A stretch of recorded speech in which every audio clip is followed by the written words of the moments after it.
One of the most important things that pediatric therapists can do is build relationships with teachers and other school staff supporting the kids on their caseload.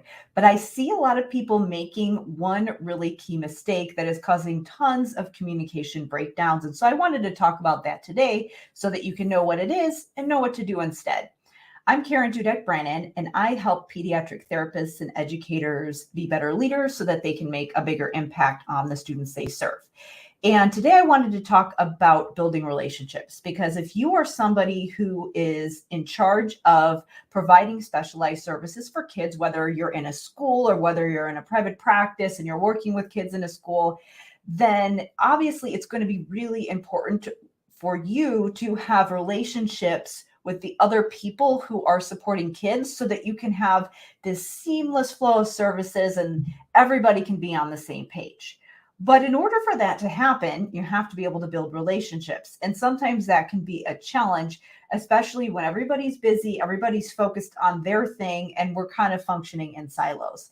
And when I was in the school systems, I know that I used to make a couple key mistakes, and I used to see my colleagues doing it as well. And I see people doing this now as I'm mentoring therapists. So the thing is that if you are a therapist, so for example, in my situation, I was a speech pathologist. And so I was working with kids on skills that would support their language and literacy. A lot of the skills would support their executive functioning. And so there were many things that I would do in my sessions with kids. But in order for that to actually work, I had to get other people on board with what I was doing. And many times, in order for what I was doing to work, people in, for example, the teachers in the classrooms, it would be really beneficial for them to know what I was doing so that they could kind of, reinforce it in the classroom. And there were many times where I would attempt to approach teachers and share different things that they could be doing in the classroom. And it's not that people were defensive. It's just that I didn't necessarily see a lot of follow through and openness to what I was suggesting. And then I would go in and check and see what was going on. And a lot of times the teachers weren't necessarily doing what I recommended. And so I had to kind of get curious about why that was happening. Because a lot of times when I am mentoring therapists who are in this kind of a situation, and this doesn't just apply to SLPs, it applies to anybody who's working with kids and they want to, help kids use strategies across the board. A lot of times it's this assumption that, that it's the teacher's fault, they're not following through or whatever it is, but that's actually not the case. A lot of times it has to do more with how you're framing it and how you're approaching the situation. So here's the thing that I was doing wrong and that I see a lot of other people doing wrong as well. And basically, a lot of times the way that I was presenting the information that I wanted the teacher to do, like let's say that I had some language skills that I was working on and the teacher could be doing something to support those skills while the kids were working on reading, for example. And the way that I was presenting it, often I was focused more on what I thought was important and not necessarily what the teacher thought was important. And I wasn't drawing the connection between how the skills that I was working on were going to support what the teacher was already working on. So the way that it felt to them was, rather than, here's something that's going to help make my life easier, it was almost like they felt as if I was giving them something additional that they had to work on that was, already this other thing on their plate that's already pretty full. And so because I wasn't making that clear connection with them, and because I wasn't leading with the things that they thought were important for their kids to function in class, they weren't really open to doing it because they didn't necessarily see the connection and it felt like something extra that they had to do. Teachers are already pretty overwhelmed. So if you lead like that, it's kind of like, okay, here's this other thing that this person thinks is important, but I've got my other stuff over here that I need to work on, and I just don't have any more bandwidth to focus on that. And I think, just to give a little bit of context, how I often see this happening with some of the therapists. So I do a lot of work with supporting executive functioning in the classroom.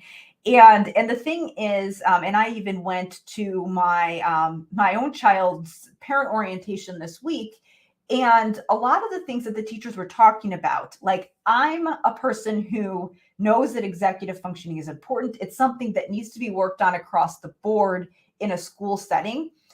And the teachers that were in this, that were presenting and sharing what they're going to do in their classrooms, they weren't talking about executive functioning. Now, I'm seeing the things that they are saying, and I'm seeing how this applies to all the skills that they want their students to do.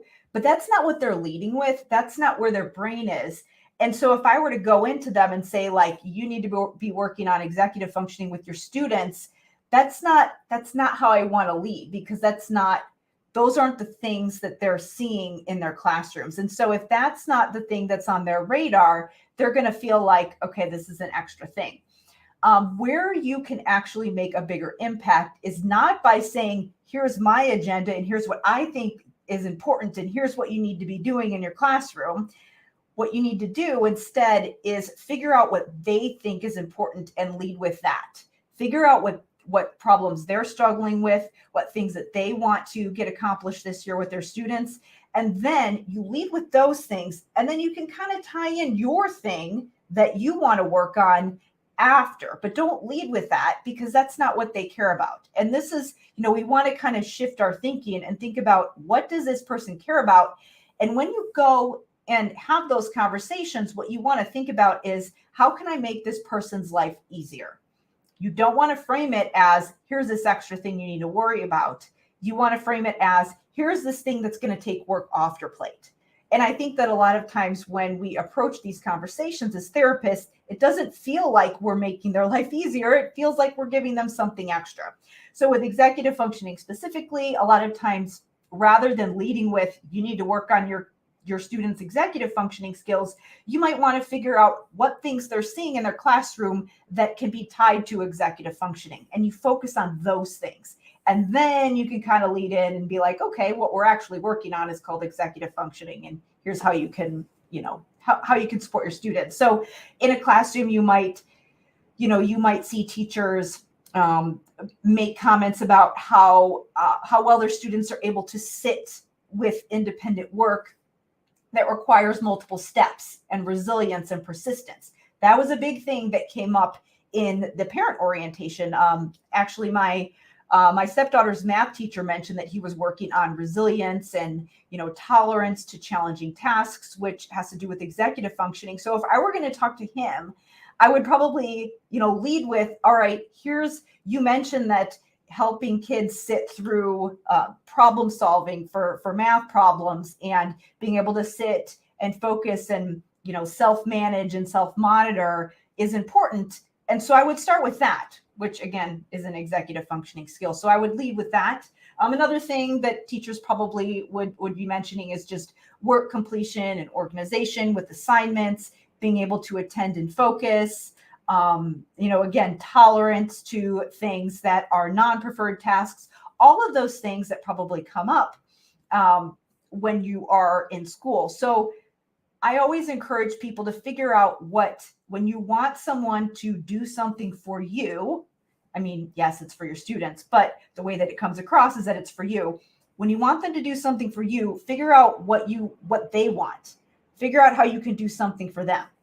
I think, who was it that said, was it Zig Ziglar? I think said something like the best way to get what you want is by helping other people get what they want. So that's what's really important, especially when you're working with teachers. Teachers play a big part in kids' lives. This is a huge part of their day where they're with teachers. So that is a huge opportunity if you are a therapist to build relationships with those people. But again, you want to do it in a way that feels supportive and not, here's this other thing that you need to worry about. And, here's this thing that you're doing wrong. We don't want to present it that way. Think about what they care about, figure out what that is, lead with that, and then you can tie in whatever your agenda is that you think is important. So I actually share a little bit more about how to build relationships and how to work through these situations so that you can figure out how to leverage your resources, leverage people that are available and supporting the students on your caseload, I talk about how to build those relationships in my clinical leadership program that is actually launching in September.